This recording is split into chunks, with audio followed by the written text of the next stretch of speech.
The second story is called The Princess and the Frog, who turns into something quite amazing. Just you wait and see. Now, my next story is about a princess too, and I'm sure she was a real princess. But there isn't a P in this story. This time I'm going to tell you what happened when a very special princess met a frog. Yes, that's you.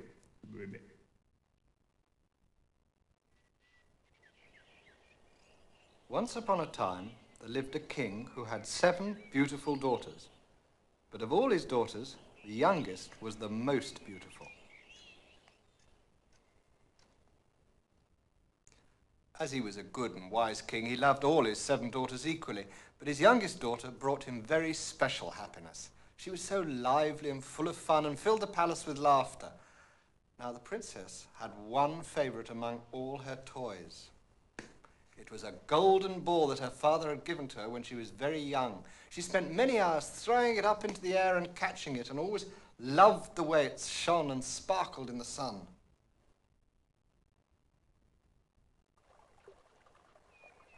Near the king's castle was a huge, dense forest. Under a big tree on the edge of the forest, there was a deep, dark pool. On a hot day, it was pleasant to rest under the cool shade of the tree by the pool. The princess often went there to play by herself, and sometimes she would dream of marrying a handsome prince.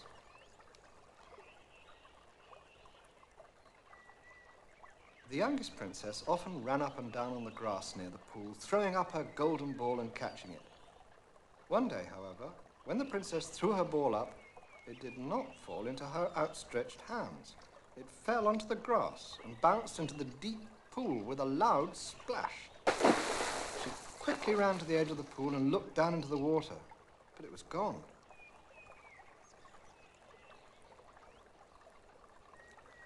The princess could not bear to think that she had lost her beautiful golden ball. She began to cry. And the more she thought about the loss of her favorite toy, the louder she cried. As the princess wept, she heard a voice saying, "Why do you weep, young princess? What is wrong?" The princess looked up to see who was speaking to her.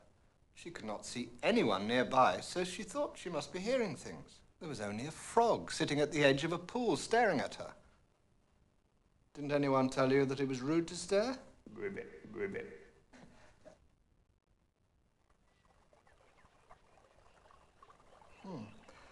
Well, finally the princess spoke to the frog.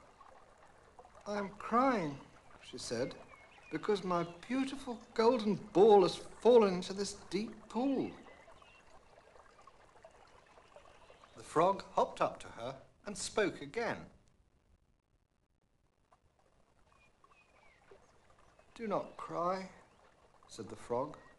"I can help you get your ball, but what will you give me if I find it?" The princess looked down at the pool, then back at the frog.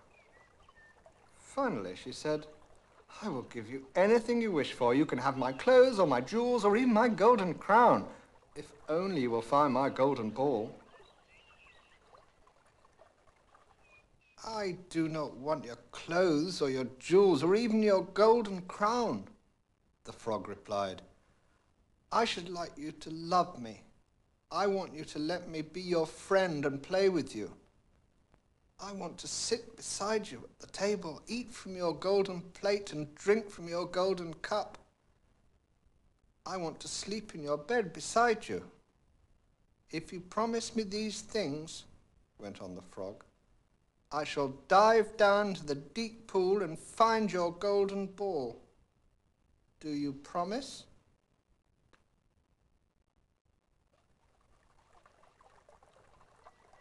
The princess thought that the frog was talking a lot of nonsense. Also, she wanted her golden ball very much. So she said, "Yes, I will promise all that you ask, if only you will find my golden ball for me." The frog looked at her for a long moment, then turned and dived into the pool. Deep, deep he dived, for of course the ball had sunk to the very bottom of the lake. It was a long way down, and even for a frog, a hard swim. Finally, he came to the surface with the golden ball in his mouth. He threw the ball onto the grass.